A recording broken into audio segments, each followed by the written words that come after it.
ko, di ko na makikita yung mayon. Ayan pa pala, oh. Mas maganda pa pala yung pwesto natin ngayon. Di ba? Tiyaga lang. Yan lang talaga ang buhay. Special dito sa'yo. Pansit bato. Dito nga, di ba? Mga pansit bato talaga yung ano din. Silky fried chicken. Tapos, pansit bato. Specialty ni Sir Daniel. Tapos, ganito yung view mo. Di ba? Yan ko rin yung ano, naku-curious ako. Dito lang nakikita yung ano, Crispy King. Saan ba dito may ano, yung chili ice cream? Doon sa Kagsawa? Ha? Sa Kagsawa po, mayroon din. Saan yun, sir? Sa Colon? Kulon yung break. Saan banda yun? Sa may along view. Madaanan lang kung papunta akong ano, Legazpi sign. Opo. Ah, okay. Kasi papunta pa ako doon eh. Dangerous when you're looking that way.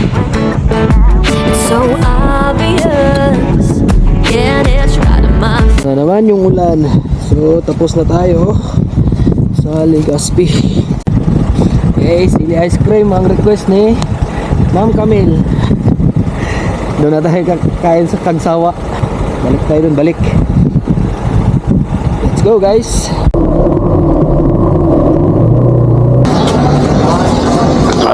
Sili nga.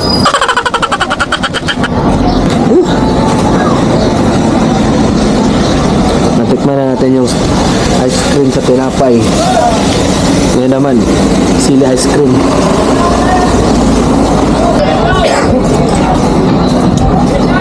May isa pa akong gustong tikman.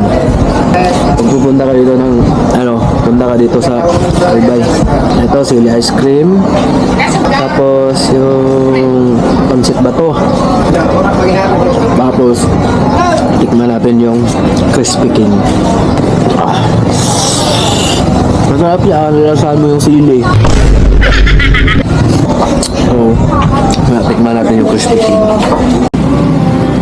Ito, nilagay na rin Crispy King. Boss, magkano? Magkano? May rice. Ah, sige. Ayun pala. Sabi ko kasi nakikitang ganito eh. Sino ba may-ari? Yung taga Bicol? Taga Bicol may-ari nito? Kasi dito na eh, sa Manila, wala to eh. So ito, tikman natin.